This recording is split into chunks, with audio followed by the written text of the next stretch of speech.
Então a gente tem o Henrique VIII, ele vai ter o apoio de alguns clérigos que eram católicos, e depois vão romper junto com ele, né? O Thomas Cranmer, o mais famoso, eles vão criar um argumento para justificar o divórcio dele de Catarina de Aragão.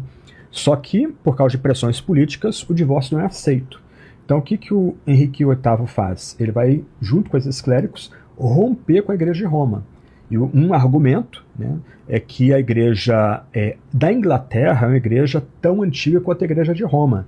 Porque lá no século VI, um monge chamado Agostinho, não de Hipona, o famoso, né, mas outro Agostinho, ele é enviado pelo Papa Gregório VI para levar a mensagem cristã para a Inglaterra. Então, o chamado Agostinho de Cantuária, já no século VI, ele chega lá na Inglaterra, e lá ele começa um trabalho de evangelização. Então o argumento é o seguinte: a Igreja da Inglaterra não precisa estar ligada à Igreja de Roma, porque a gente tem uma história quase tão antiga quanto a Igreja Romana. Então há uma ruptura ali, mas essa ruptura ocorre por questões basicamente políticas e dinásticas, não tanto como em Wittenberg, lá com Lutero, e em Genebra, em Zurique, com Calvino e Zwinglio, por causa de questões de fé, né? A reforma de Zwinglio começa em paralelo à reforma de Lutero. Zwinglio, diferente de Lutero, a questão é salvação, indulgência. Como é que uma alma atormentada pode ter paz com Deus? Zwinglio é outra questão. Ele está lutando com o medo, o anseio da morte por causa de doença. Ainda há resquícios ali das pestes que assolaram a Idade Média.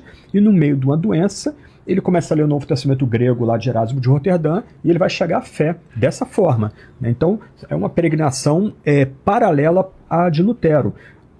Mas em ambos os casos, tanto Zwinglio como Lutero, como Calvino, a questão é de fé. Agora a questão da Inglaterra é a questão política, dinástica, e aí rompe-se com Roma e cria-se a Igreja Anglicana, que é uma igreja curiosa, porque ela, em alguma medida, tem influência ou tem elementos de contato com o calvinismo e com o luteranismo, para usar os termos mais conhecidos, mas do outro lado ela vai manter muito dos elementos do catolicismo medieval, né? A estrutura da igreja, o uso de paramentos, a arquitetura interna da própria igreja, né? E aí chegamos aos grandes amigos do Saião, que são os anabatistas, que também são um outro movimento de reforma, só que há diferenças. Os três primeiros, né, o anglicano, o luterano e o calvinista, eles entendiam que havia elementos do cristianismo medieval que poderiam ser preservados. Os anabatistas, não. Eles eram quase que revolucionários. Está tudo errado. Total. Tem que resetar tudo. Chutar o balde. Exatamente. Aí há uma diferença. O Saião falou de sola escritura, né? Somente a escritura. Para Lutero, para Calvino, Zwinglio, Thomas Cranmer, né, os anglicanos, a escritura é suficiente. Mas não se abre mão da tradição, não se abre mão da razão, não se abre mão da experiência. A razão, a experiência, a tradição são julgadas pela escritura, mas elas são importantes. Para os anabatistas, eles falavam de nuda escritura, ou seja, a escritura sozinha, não ela somente. Ou seja, a tradição não tem que ser rejeitada, porque a tradição está contaminada por superstições, por erros, até por desvios sérios. A experiência tem que ser vista com desconfiança, essas questões não podem ser levadas em conta.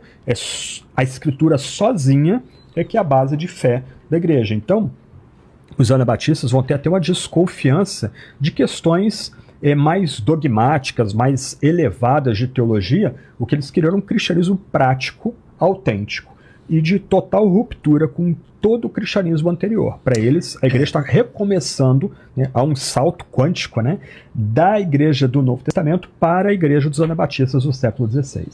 Então, aí nós temos dois lados da moeda, né? De um lado, alguns anabatistas foram tão radicais que eles até romperam com coisas teológicas essenciais e alguns realmente se perderam. Teve um movimento maluco chamado millerista, né? Que causou uma série de confusões. Um protocomunismo lá em Münster, né? Exatamente. Um negócio muito louco, né?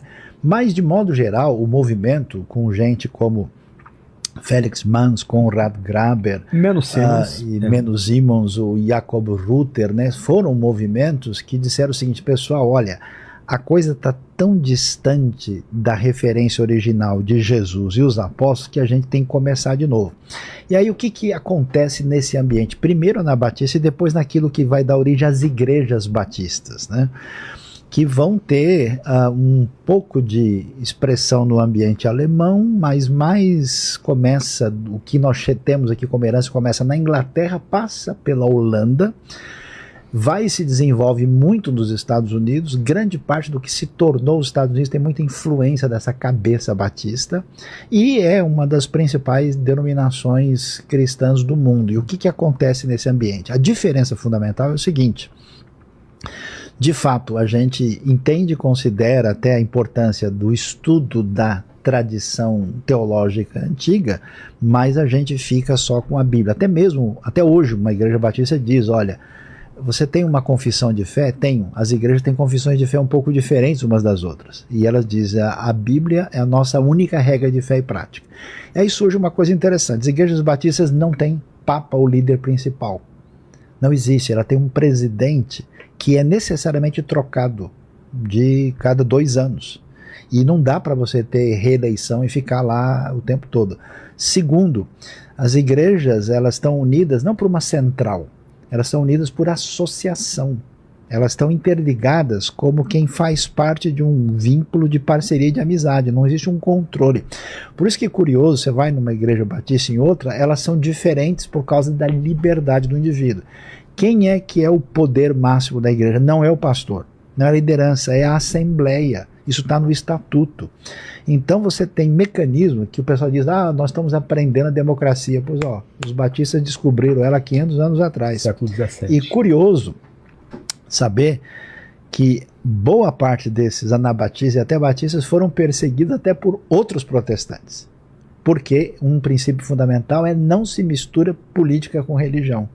Não se mistura igreja com Estado. Então a gente não se envolve nisso. E esse grupo, talvez um dos exemplos muito interessantes, é a tradição menonita. Os menonitas falam um dialeto do alemão, né, chamado Plattdeutsch, né, na linguagem que é um dialeto específico.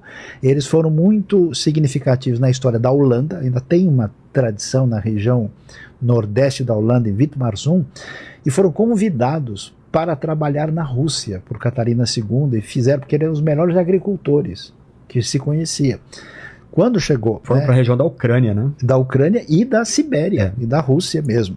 Aí quando o comunismo tomou, né, e aí liberdade é bem diferente num ambiente e no outro, muitos conseguiram fugir. Uma boa parte deles veio para o Brasil. Passando por Canadá, Estados Unidos. Tem Canadá, Estados Unidos, Brasil, Uruguai, Argentina e tal. Quem vai, por exemplo, para o Paraná, vai ver uma cidade predominantemente menonita, chamada Witmarsum. E muito interessante. E o pessoal... lembra do filme A Testemunha? Sim, os Amish são parecido. Os menonitas antigos. Eles são menonita raiz. Os menonitas de hoje não são tão antigos. Constrói as casas, tem tudo. Então é rejeição uma vida da modernidade. Rejeição de guerra, de modernidade, uma coisa assim. Tecnologia também? Isso os Amish. Os menonitas de hoje não. Mas é um outro perfil. Mas para quem vai lá em Nova York, Pensilvânia ali... aí tem. Tem Amish lá. Exatamente. Nesse mundo tem, mas... Parece que pararam no século XVIII e XIX. Os menonitas brasileiros comeram feijoada. Então, aí já... diferente, né? Então, nesse sentido... Já deturpou tudo. Ou melhorou, não sei. Na verdade melhorou. Então, a gente precisa entender isso. Agora, veja bem que quando a gente olha essa história, por isso que a gente tem que dizer aqui, né, a reforma mudou a face da história. Mudou a face da Europa e até mesmo o catolicismo, depois da reforma, vai ser diferente. Aí entra contra a reforma. Ele vai reagir com a contra-reforma. Porque fica uma preocupação de perda de espaço. Exatamente. Não só isso, de responder as perguntas. Né? A gente vai ver, só para a gente dar uma olhada, existe uma reação muito forte, né? E onde a reação foi mais forte, eu acho que o prejuízo da liberdade foi maior, né? E depois, o pessoal querendo dizer, porque eu conheço muita gente de tradição católica, muito irênica, gente boa, que conversa bem, a gente interage, mas tem um pessoal que é um católico que nem o catolicismo não endossa hoje em dia, que é o pessoal pré-Concílio Vaticano II. Sim. Porque o Concílio Vaticano II, ele deu marcha ré em muita coisa, dizendo, pessoal, a Inquisição não foi a melhor ideia, entendeu? Olha, os judeus não são isso, os protestantes são irmãos separados, não são eles mesmos fizeram, vamos dizer, Muda-se a missa, né? Uma Abandona a meia-culpa. missa do latim para o vernáculo. E né? tiveram uma mudança muito grande. Agora tem gente que ainda está, não sei em que século, né? Acho que o problema não é nem catolicismo, o problema é em que século o cara ficou, que ele não acompanhou o resto da história. Então nós temos um outro cenário. E eu vou dizer a verdade, você pega um católico austríaco, um católico belga ou francês, e às vezes conversa com católicos de outros ambientes que não tiveram, vamos dizer, o desdobramento dessa caminhada histórica, você está em mundos completamente diferentes. É só, por exemplo, o pessoal que